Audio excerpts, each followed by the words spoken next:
The European Union has been around in one form or another since the beginning of the 1950s, and while numerous countries have joined it since, not one has ever left.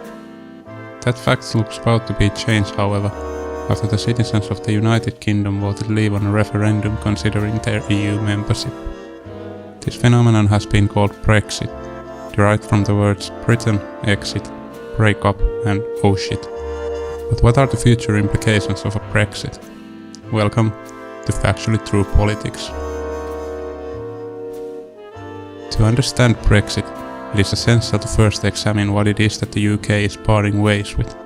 In order to do that, we travel back in time to post-Second World War Europe.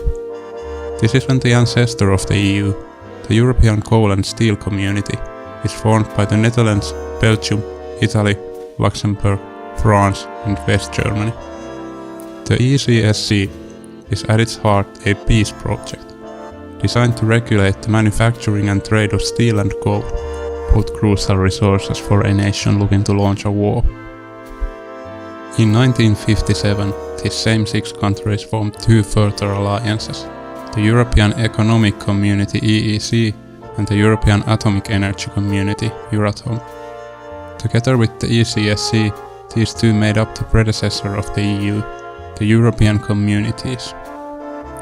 The UK finally joins the Economic Community in 1973, having its application previously blocked 2 times in 1963 and 1967 by France.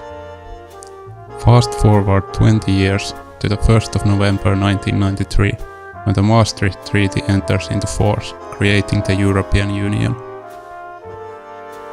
Consisting now of 12 member nations, the alliance is no longer just about peace and free trade, but has evolved into a political union and an economic powerhouse with tremendously more influence on the global level than any of its members could individually achieve. At the same time though, the Union has grown into a bureaucratic behemoth, while power has shifted from the national governments to the EU bodies. This is what has caused the uprise of the EU critical movements all across Europe, and why the citizens of the UK have decided against remaining a member. Or I mean, that would be an understandable reason, though really it's mostly about disliking foreigners. Of course, the history and the purpose of the Union is quite familiar stuff to anyone who has kept even one eye open in school. The much more interesting question is, what happens now? Well, if we listen to experts on both sides, there are really only 2 scenarios that could happen. Either Britain's economy will collapse, sending the country into utter chaos, followed by civil war, plagues, the apocalypse and a negative turn in the foreigners' perception of the British. Or, with gaining back its independence, Britain's wise leaders will be free to make the necessary decisions to guide it back to its former glory, and in a decade the Queen, energetic and beautiful as ever, will rule most of the world again.